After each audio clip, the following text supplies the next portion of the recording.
Right, let's reconvene the meeting and welcome a slightly larger audience than we had before lunch. And just remind everyone to keep your thoughts and your noises to yourself. Turn your cell phones off, please. The chairman gets a bit ratty, apparently, if there's a lot of beeping and clanging going on. So if you could please just turn your cell phones off, or at least to silent, and yeah, we'll just quietly observe would be much appreciated. But welcome anyway, good to see a bigger turnout than we had this morning. Not quite sure why, but we'll find out, I suppose. Okay, let's. We've got a couple of items before we get to the HBRIC update, and I've just asked these guys to sit up the front because there may be questions along the way, even though they are both council papers. So let's go to item 11, Mr. Drury, on page 33, please. Yeah, 33. Thank you, Mr. Chairman. This paper is a follow-up from the paper that was presented to Council on the 13th of April dealing with Statement of Intent for the 16-17 year.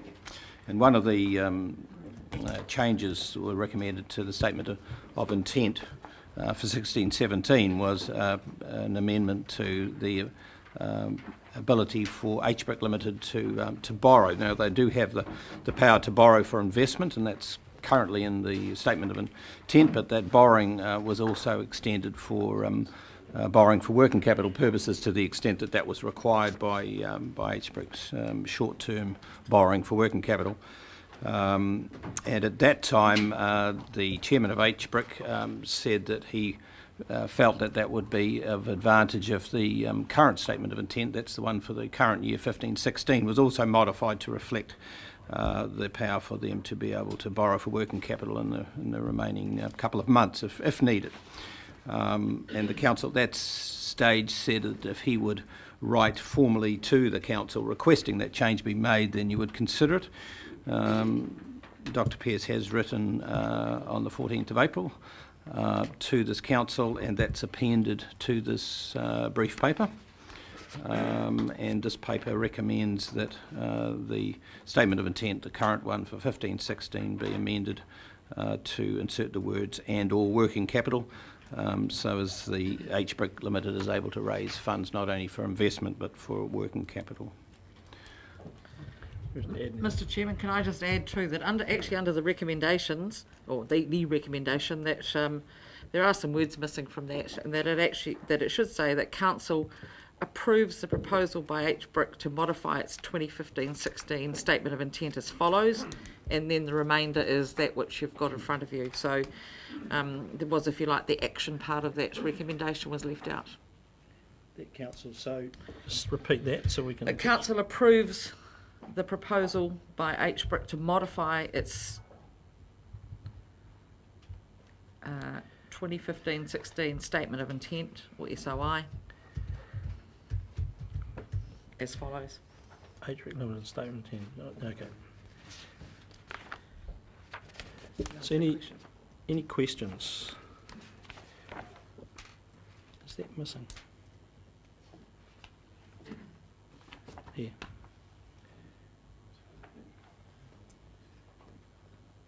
So that needs to be added too. Yep. So you might explain that.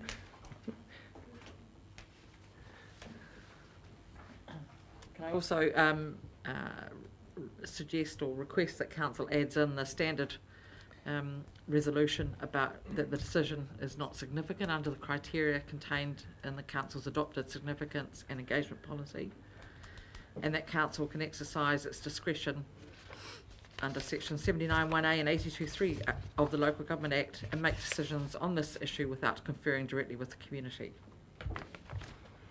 Which is the standard? It is the standard one, which you'll find in the very next agenda item, if you were looking for the exact wording. Okay.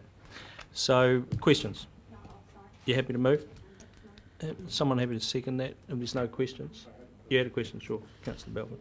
If HBRIC does borrow money, is that money borrowed from a bank, and what's the security what's typically the security involved, or Afternoon, Chairman. Good afternoon. Welcome, Chairman. Apologies for keeping you waiting. I had commitments elsewhere. So, Councillor Belford, at the present time we borrow from Council itself because it makes sense for us to be borrowing and paying the same rate that we would pay for the bank to borrow from Council while Council has funds, and that means that Council probably gets a better return on that money than it would do if it were deposited in a bank account. So that's the current arrangements.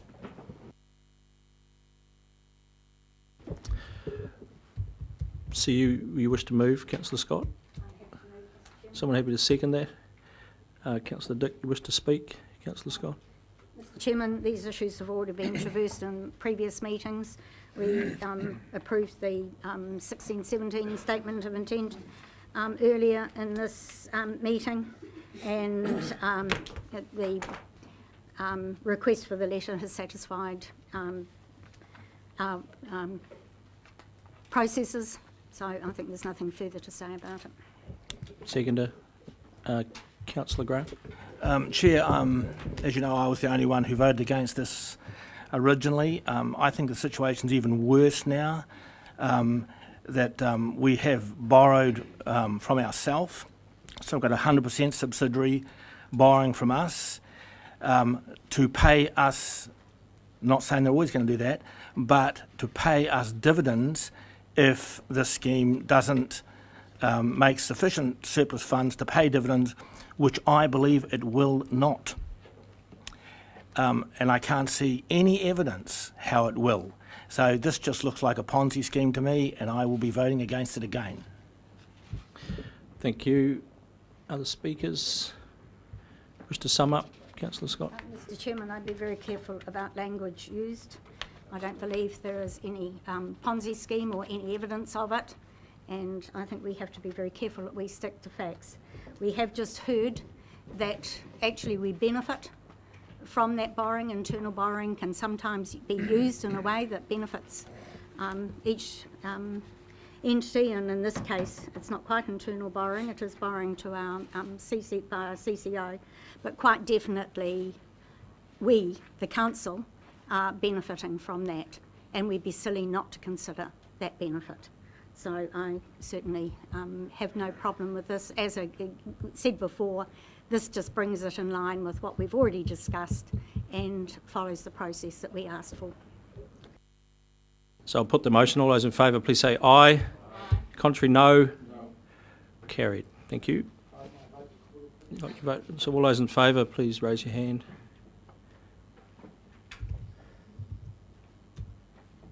You're good? And against.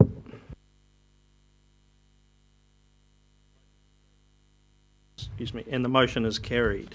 Okay, now item 13, which is dividend payments by HBRIC Limited based on funds invested in the Ruataniwha water storage scheme. I'll hand that over to the Chief Executive, or perhaps the Chairman, or both. Thanks, Chairman. So as the paper says in the reason for the report, this paper is intended to demonstrate that as long as the Council continues to wish for HBRIC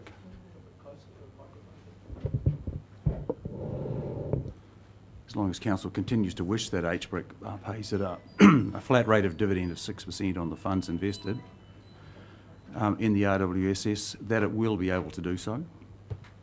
The reason for this is that in your June 2014 resolutions, you included a component of that set of resolutions requiring HBRIC to be able to increase its distributions so that it paid a 6% return on the funds invested. You've sought your own legal advice as to what does that 6% rate of return mean, and as the paper says, you have your own legal advice that says that means a consistent stream of dividends at 6% on the $80 million, that's $4.8 million a year. You've also, and I understand, at least I'm inferring that decisions were made earlier in this meeting to modify HBRIC's statement of intent so that it could borrow for working capital purposes, as was discussed in the middle of the month, And again, you have independent professional advice from Deloitte around that. So what this paper does is it says, let's see whether or not HBRIC can make those returns, not relying or subsidising them in any way from the ordinary dividends received from the Port of Napier, because obviously as ultimate shareholders you want to continue to receive that stream of dividends without them being diminished. There are 3 sources of funding that, again, as the paper sets out, from which dividends could be paid. Cash generated from the RWSS itself, and clearly in the first years, certainly during the construction period, while a large amount of cash is going out to build the RWSS, there will be no cash received. So at least for that period of time, HBRIC will have to find some other source of funds. Special dividends from the Port of Napier, over and above their ordinary stream of dividends, and funding dividends by borrowing.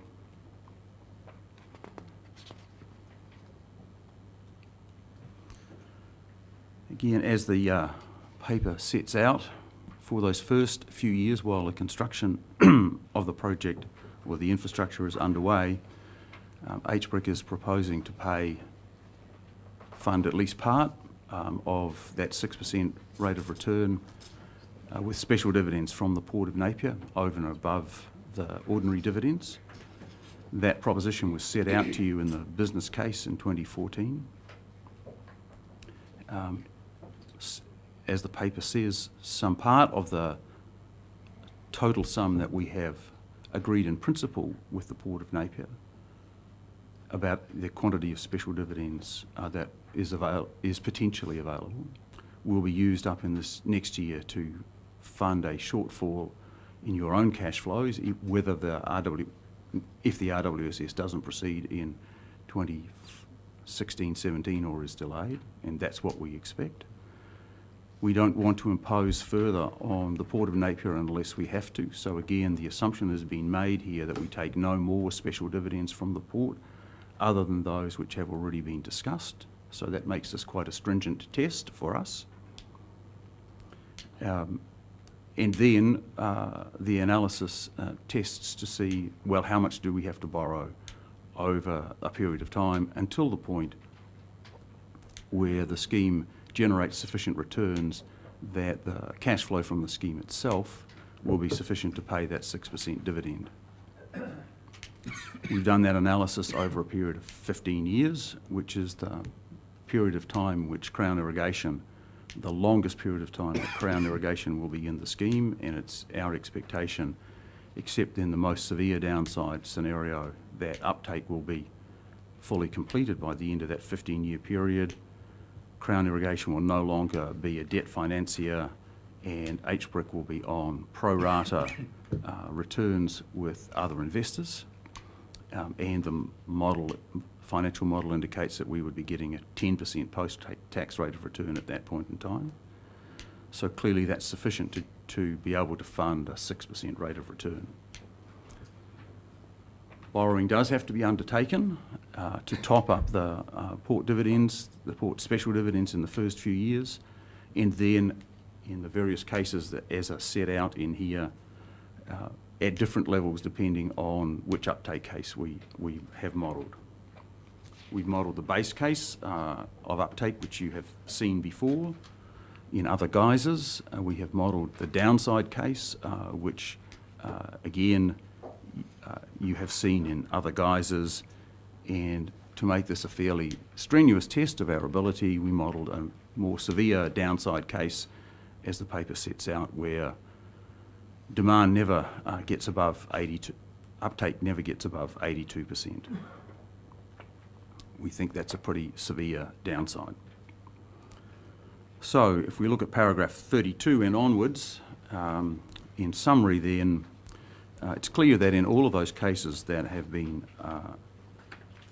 assessed, HBRIC can, if the council continues to require it to do so, pay dividends at $4.8 million per year, which is the 6% return required, and remain within quite normal gearing, that is the debt to debt plus equity ratio, for an infrastructure company of this type. It's clear that we do need to undertake significant borrowing to pay dividends at the level that is required by council. That borrowing to fund a flat, uniform 6% rate of return starting from year zero is a direct consequence of the council's resolution 8.5 of the 25th of June 2014, given that there are periods where there is no cash flow from the RWSS to HBRIC. It's my belief that when you made that resolution, you were well informed about the stream of cash flows available, both outgoing and incoming. I pointed out in the business case on page 60 and pages 64 and 5, and you had your own independent advice from Deloitte reviewing the financial model and the cash flows.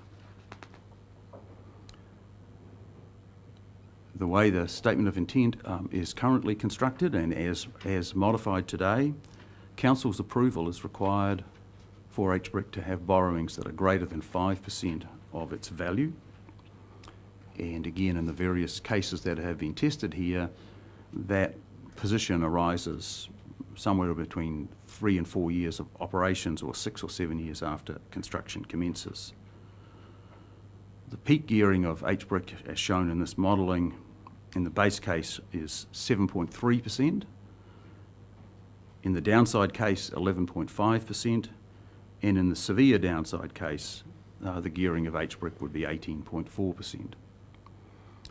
Even the worst of those cases at 18.4%, that's a quite modest level of gearing for an infrastructure company. Others that I'm associated with have gearing in the range 20 to 30%.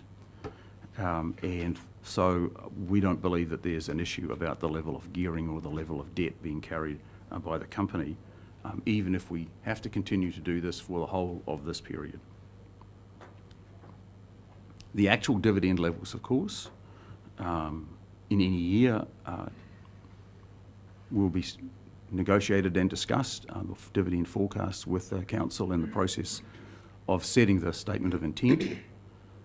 In each year, both the dividend level for that year and for the 2 subsequent years, because that's a requirement of the Local Government Act.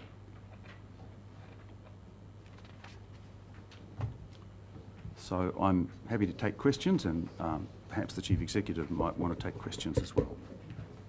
Is there anything you want to add? You want to add anything, Paul?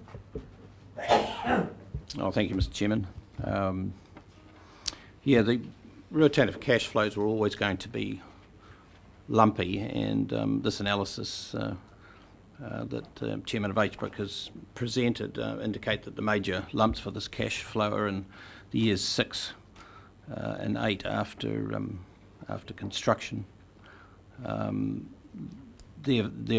There is a gap between the dividend required by this council to take account of 6% on amounts advanced and the cash flows available, be them through the port or through the Ruataniwha.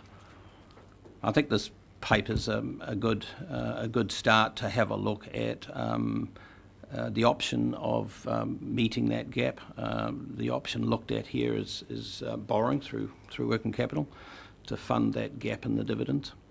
And as the chairman of HBRIC has indicated, he's looked at 3 scenarios. For council, though, Deloitte are going to, or already have been commissioned to do a peer review on the RWSS. So that peer review will look at the assumptions behind the Ruataniwha cash flows and be able to comment to council on those cash flows and the risks that they give to council. Also, council have had a number of discussions with Deloitte over the last month about the Ruataniwha and this gap between what is required by council as a return on funds and the cash flows available in HBRIC to fund those. There has been discussions about solutions other than borrowing, looking at the total regional investment portfolio and having a discussion probably closer to when the next long-term plan is to be is to be written up, which is only 18 months away. So there are some options in the medium term that council may like to look at if as part of the Deloitte's analysis. But this paper put forward by HBRIC is an excellent start to see how that the amounts involved and how they can be funded by one of the methods, that's borrowing. Thank you. So, questions? Councillor Scott. Key question Councillor for for Mr. Drury, if I may, Mr. Chairman.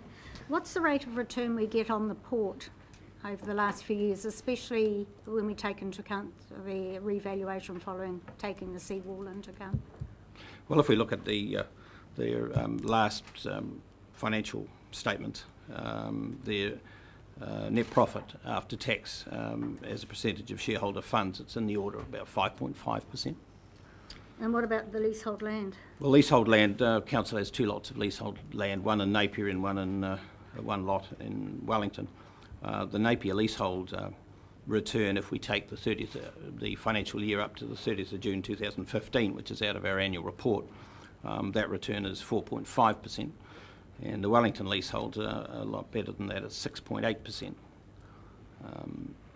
And our other big investment, we have quite a lot of money held on bank deposit at the moment, as everyone's aware. And the rates there aren't very strong because the money is in short-term bank deposits awaiting direction for investment. 3 months we get a little over 3%, 6 months we get 3.1 at the moment. So there are pressure on interest rates for bank deposits. Leasehold lands looking good, Port of Napier at 5.5. All those returns reflect the element of risk. The higher the risk, the higher the return. Normally. So, apart from, and is that after revaluation of the leasehold land in Wellington? This would be one of the highest rates of return we're currently achieving or have achieved for some years. For the Wellington leasehold, most certainly, and that's the valuation in the annual report for June 15. Yeah. So apart from that, this proposed 6% flat, average, or at least, a flat return was 6%. Well, the flat rate of 6% is consistent with leasehold land. And that would be the port. best return that we've had in our investments over the last few years. It reflects the risk for this, yeah. So just a supplementary question. Councillor Scott asked you for a rate of return on the current valuation of the port. What's the rate of return on the actual investment that we've made? Right, I didn't take that one, but the actual investment is 238 million. And That's the valuation, isn't it? you've got to include debt. The net profit after tax is 10.9 from memory. So on the market value, it has got to be less than shareholders' funds. It'll be less than 5.5. I just haven't got the figure in front of me. I've got supplementary just on that. Mr. Jury, currently our dividend from the port is based on the profit they make. What would your view be if our dividend from the port was based on borrowings from their working capital and they didn't make a profit?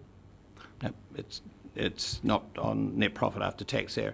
Our return from the port is an 8% return on shareholders' funds, and the dividend is 70% of that. The port retains 30%. Your comment on borrowing through working capital, if they needed to, if their net profit after tax didn't cover that and they needed to pay that dividend, because that dividend is in their statement of intent, then they would be faced with a decision to take out some short-term borrowing. Has that ever occurred? Perhaps we should ask Mr. Scott. I can certainly tell you that the 2.5 million special dividend, which has been agreed to be paid in next year, will be funded by borrowings by the port. They don't have a tin of cash sitting around somewhere not doing anything. You know, if they have to pay an increase in dividend, they've got to fund it somehow, and they borrow. Due respect, I wasn't talking about special dividend, which we've never asked for. I'm talking about the dividend to us as the shareholder, as the used to be the shareholder before you come along. My go, Mr. Chairman. The dividend from the port to historically to try and ensure that the regional council got a more constant flow, changed from being a percentage of net profit to being a percentage of shareholder funds. And as Mr. Drury said, the target rate of return for the port is 8%, internal rate of return, and the dividend paid to council is 5.6%, being 70% of 8%. So if the port did make a loss, the dividend policy is related to shareholders' funds, not profit, so it would be paid. And as Chairman Pearce said, it's by definition, given the port's capital budget, the port is borrowing by definition to pay dividend. Otherwise, it would have no debt and I guess no dividend. Councillor Belford. Yeah, Mr. Drury said this paper was a good start for approaching this decision, but to me it's only a start, and I guess I have a question for you, Mr. Chairman. To make this decision in the best context, it seems to me we would need to be drawing upon information in the public excluded document that addresses the same topic that is on our agenda for later in this meeting, right? And we would need to have some better understanding of Deloitte's assessment of all of this, which we don't have. And so we have 3 tables here that are based on 3 different uptake scenarios that variously accumulate debt at 25 million, 41.5 million, 71.8 million. But to make a call on this, isn't it? Don't we need to be able to know and discuss with our colleagues at the other end of the table here the full borrowings to get this scheme off the ground and what those entail, what rates are involved in those, payment schedules? It just seems like we've carved out this one little slice of this, and we can't even discuss it with reference to other material sitting here on the table in front of us. So you're suggesting that we actually do this with the other paper? Yes. In public excluded? At least, yes. I think Well, there's we could deal with it now, no I think, but- justification for this going into committee. no. So how could or should you? If there's no justification No, for this I item realise going that. into committee. This is a discussion about borrowing money, particularly about borrowing money to pay operating expenses. And we've been shown 3 scenarios here which are independent assessment has yet to comment to us about in terms of their sufficiency. We have these borrowings in the context of other borrowings which we're not permitted to discuss or give any value to in this public meeting. So it would be misleading to suggest that this is the only debt exposure that this project has. Well, misleading's a bit strong. What we Chairman, could do... Could I help here? Yeah, well, you perhaps? could help. I may have a solution as well, but you have a go. So we would be relaxed if your process permits you to go into public exclude and to discuss those documents. But I think Councillor Belford is mistaking 2 different things here. One is the limited partnership and its borrowings to undertake the project. And you will be getting your assessment of all of that out of Deloitte's. But this discussion is not about the limited partnership. This discussion is about HBRIC and HBRIC's ability to pay you $4.8 million a year borrowing itself. They're 2 completely separate, different things. With respect, they're not separate in the sense that HBRIC is sitting on top of the limited partnership, which is incurring debt, substantial debt, right? They're separate legal entities with their own debt and their own capital structures. Different structures. Look, yeah, sure, we can have a question, but I'd take some guidance from my colleagues here. I'm more than happy to leave this on the table and come back to it after a public excluded session if that provided some comfort. I don't believe we need to do that, but let's have a couple more questions and see where we go. So Councillor Graham, then Councillor Bevan. So, Chair, given the worst scenario, if the worst scenario happens here and you've got around $50 million worth, HBRIC's got 50 million debt, what security are you going to use for that debt? Well, we haven't discussed that with the bank, but the ordinary terms with the bank, I'm sure, given the level of gearing, so a general security agreement, would, I imagine, be exactly the set of arrangements that we'd ordinarily have. Nothing unusual. You mean your assets? You'd be secure against your assets, Yes, which is the port. yes, and the investment in the RWLP. So- Around $300 million at that point. Yeah, no, that's true, that's true. So if you got called up, the port would, your shares in the port would get called up. You mean if HBRIC were to go into liquidation? Yeah, exactly. If this all turned to worst scenario, you borrow, it actually says, I'm being very generous here, 50 million, accumulated debt, you're going to have to use the Napier port as security for that debt. We're going to have to use our assets. Which yes, is which the Napier includes Port. Napier Port, yes. And Napier Port itself, as has been explained by the former chairman, currently borrows and uses its own assets as security for that Yeah, debt I know, as well. that has its own board of directors and its own chair, and I agree, and that's a very sensible process. But this is quite a different level of exposure. Oh, I'm sorry, but I have to disagree. Perhaps, Sorry, through you, Chair. Councillor Graham, we did look at the overall debt for the group and put the port, RWSS and the HBRIC parent in. And at that stage, the severe downside case had across the group borrowings of 32%. That's right, correct? So, which is quite an order for an infrastructure company. So we did look at the overall picture, taking the port debt, HBRIC debt, and the scheme debt. I accept that that's what you've done, but if we go to the severe scenario, do you expect the investment in Ruataniwha Dam to have much value? Yes. At the worst scenario? Yes. At the 82% uptake, yes, absolutely. Councillor Bevan, then Councillor Dick. Thanks, Chair. So let's just remind ourselves what we're looking at here, which is the sustainability of a dividend flow at 6% based on various uptake scenarios for RWSS, right?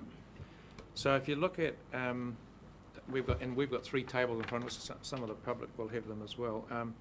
If you look at the second and third tables, which are the downside and the severe downside scenarios, what we're only able to see here is the first 15 years after operation. So you will have seen more information than us going through to year 35 and beyond.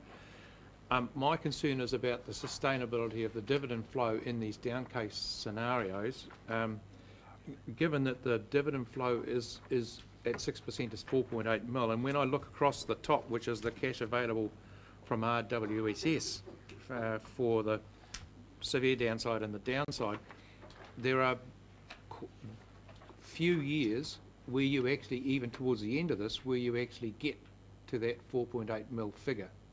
So the question I'm asking you, because you've looked well beyond this to the, let's say the 35 years, does the dividend at that rate become sustainable or not? So in the base and the downside cases, yes.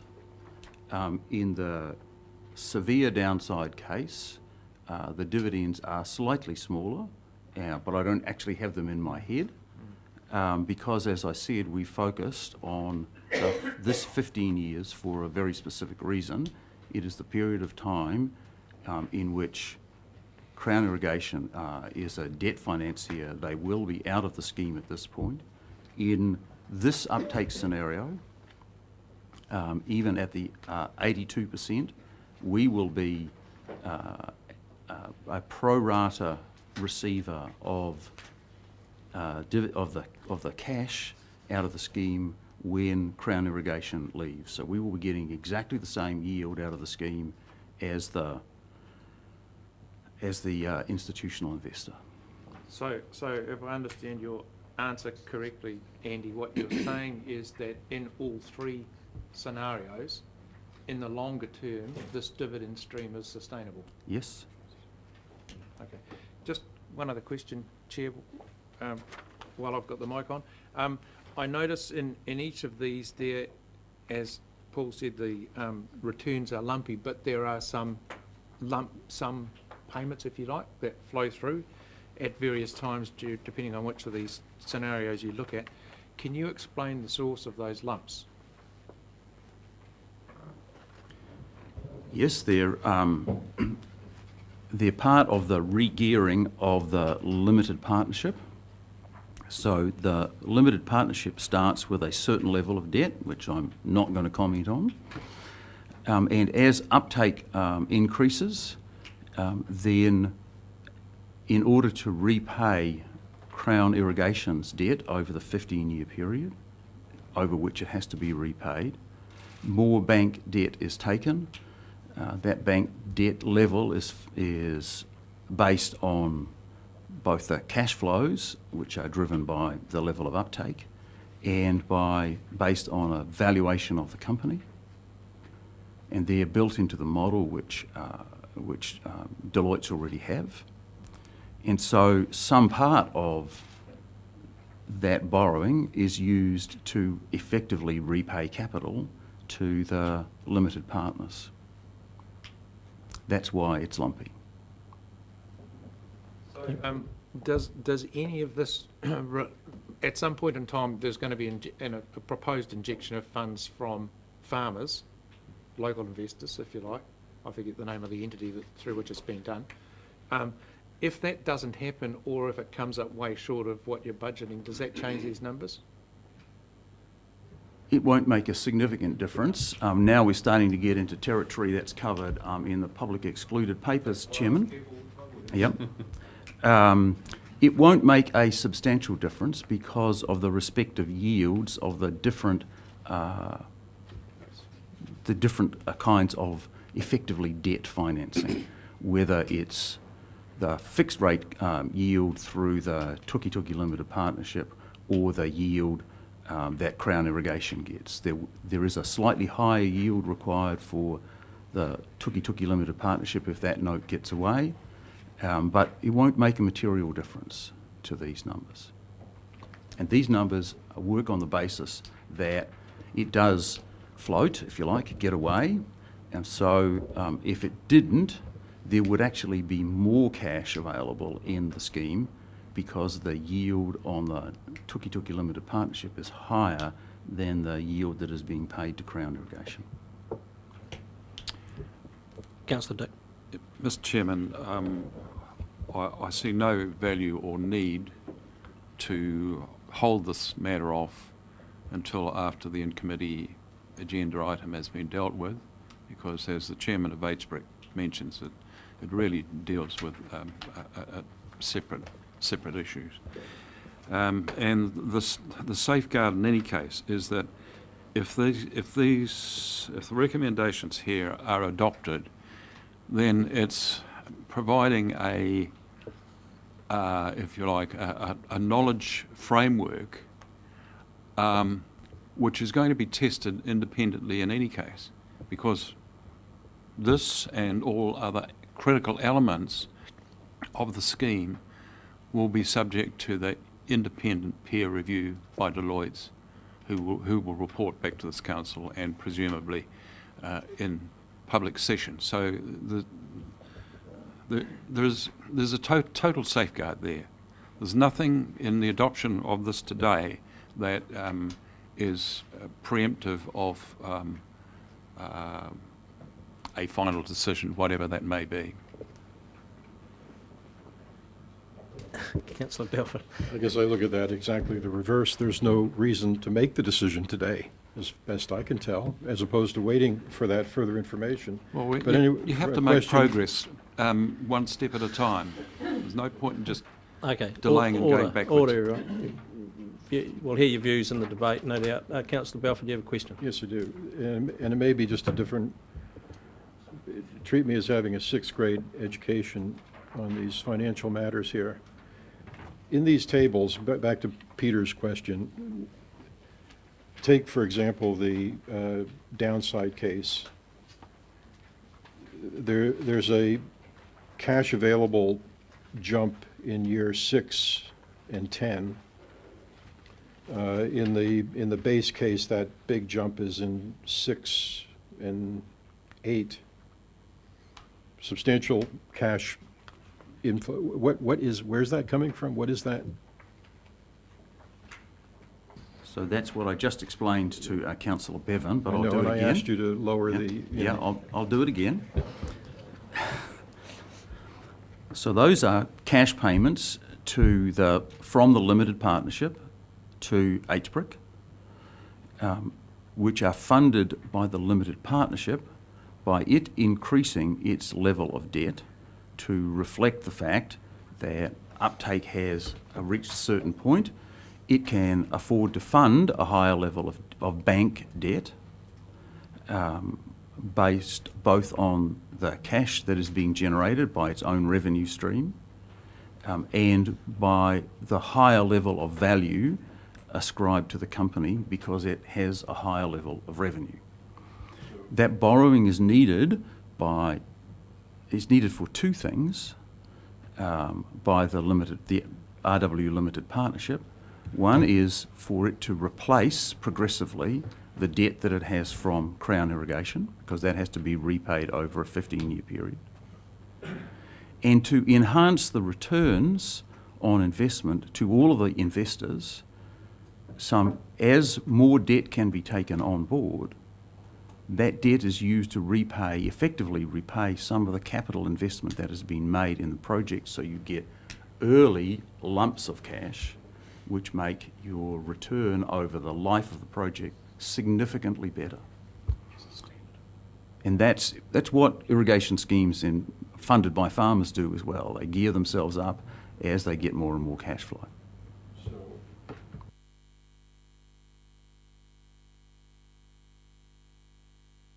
That will move from one entity's pocket to another entity's pocket. It's real money in HBRIC's pocket.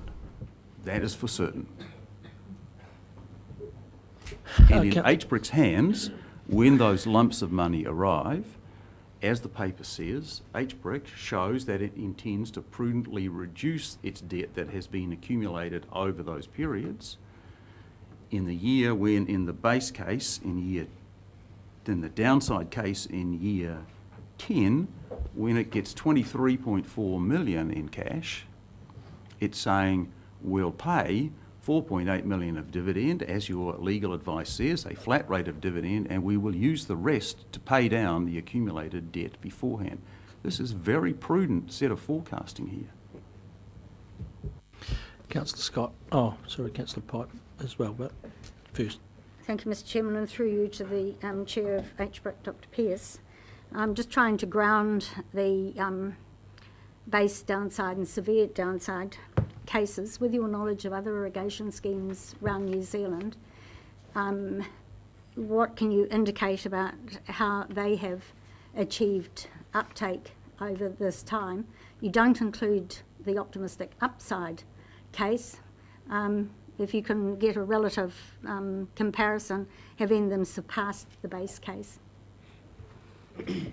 It's a very difficult question to answer because most irrigation schemes elsewhere in the country have been built to essentially the level of uptake that could be funded by farmer investment. So they don't build typically a full-size scheme that can irrigate everywhere and take uptake risk. That is one of the crucial differences in this scheme, that it takes essentially 50% uptake risk to be accumulated over the course of the uptake period and before Crown irrigation steps out of the funding. So I can't really give you a very good comparator. Andrew, is there something you wanted to say? Yeah, just quickly, in response to that, that's what we've undertaken is a set of due diligence exercises involving, as you'll be aware, McFarlane Rural Business.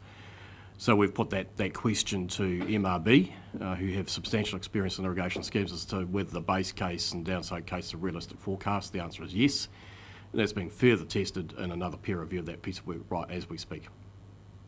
So with confidence, you'd say your worst downside is actually a very precautionary. Oh, I think the expert advice we're getting suggests that our forecasting is reasonable. Councillor Pipe. Yeah, thanks. Just a question, Dr. Pearce. Just to refresh my memory, we've been told, of course, these figures are going to be peer reviewed by Deloitte. But the preparation of these figures themselves, who is behind that? Who has helped you in actually formulating this? So the revenues, so the top line, if you like, in each one of these tables, the cash available from the RWSS comes directly out of the BNZ Piper House Advisory Model, which is the model that is in the process of being peer reviewed by Deloitte.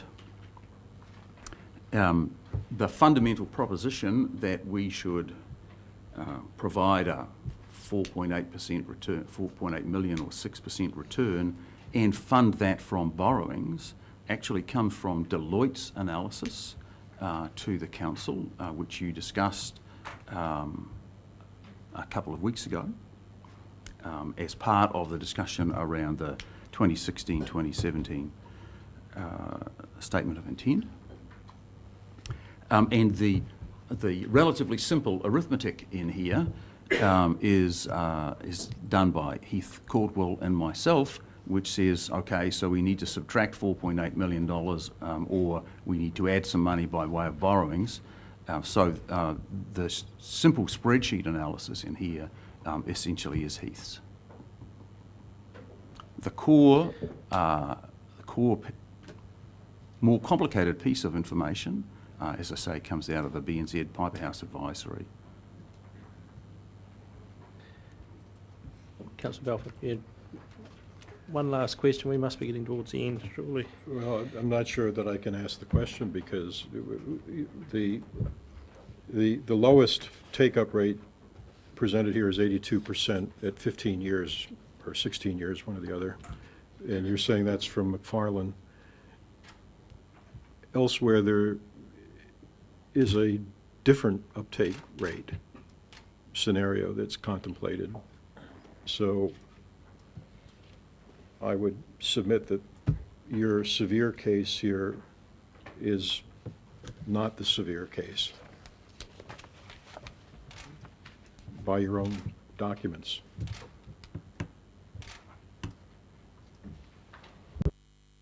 Okay, you submitted that. Look, any further questions? We're happy to get to the recommendations. I'm happy to move. You'd like to move? You wish to second, Councillor Dick? You wish to speak, Councillor Scott?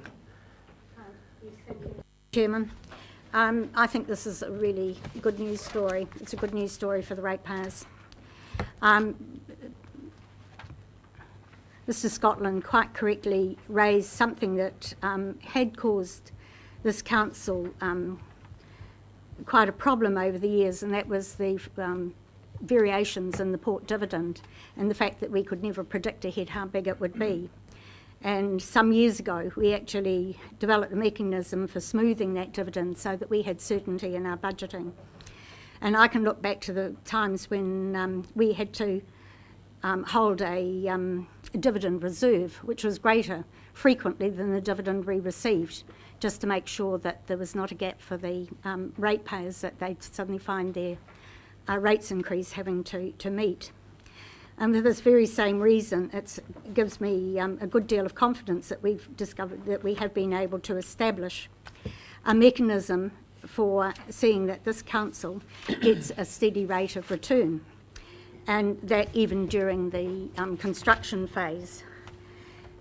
This allows your annual plan and your long-term plan the confidence to be able to proceed with a number of projects that are important to the function of this council, and actually knowing what they're not finding at the end of the year, that they've got a shortfall of funding because of the dividend, is a matter of being able to, well, it gives the council confidence to be able to fully utilise the funds that it expects to have available. 6% return on investment is as good as I think we have ever had in any, and I can go back to the port and probably before Mr Scotland's time as chair, when our returns were considerably less than that.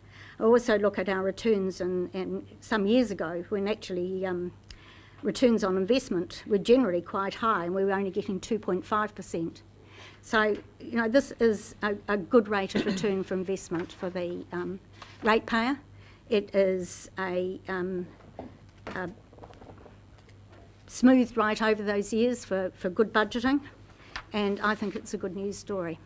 So I'm really pleased to see that we've reached this point, and I look forward to actually finally being able to see the entire business case when that comes to us sooner, I hope, than later. I'm really looking forward to the next step forward, but this is one more good step along the way, and it is a very good news story.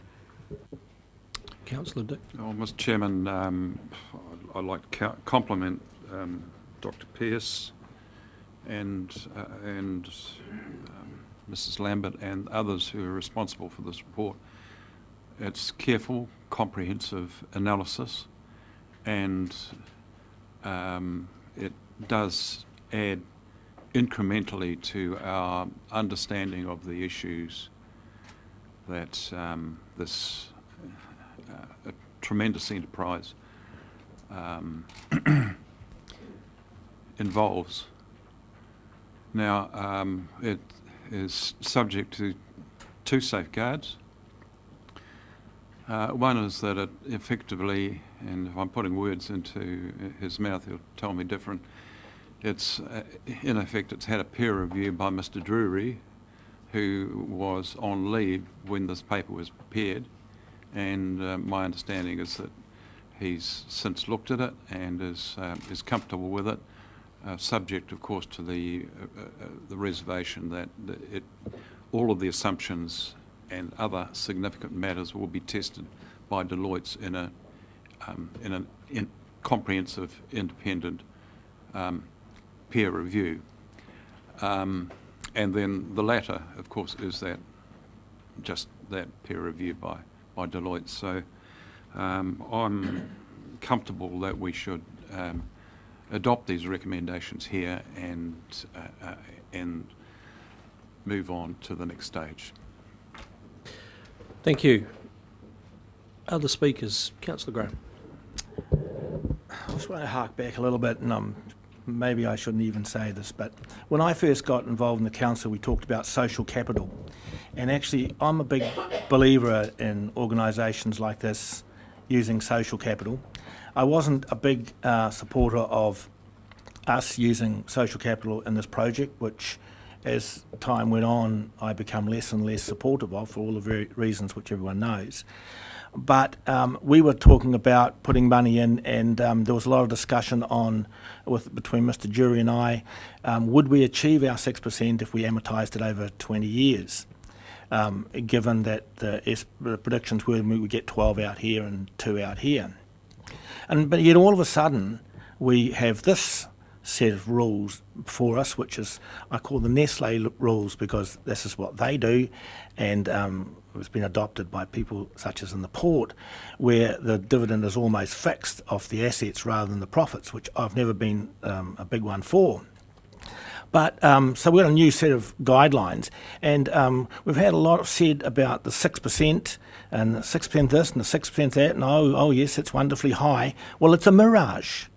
It's not 6% of profits of this project, because the profitability of this project over the first 20 years is very, very difficult to achieve. Especially, and I note the wonderful support from the cockies behind us who have booked up for this water, and well done, good on them. But it's still probably, I don't know what it is, we've not been told, but it's probably around 40%, maybe a bit more. And you've got to take into account, well, where's the rest coming from? It's I think that and everyone knows my position on that report that was done. It was garbage in, garbage out. I just talked to one of the major wine growers in Hawke's Bay on Anzac Day. He said it's not going to happen down there.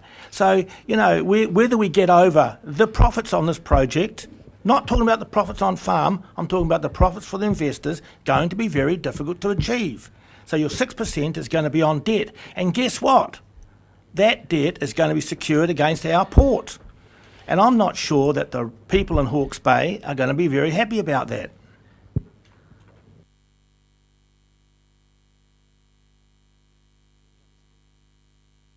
Councillor Belford.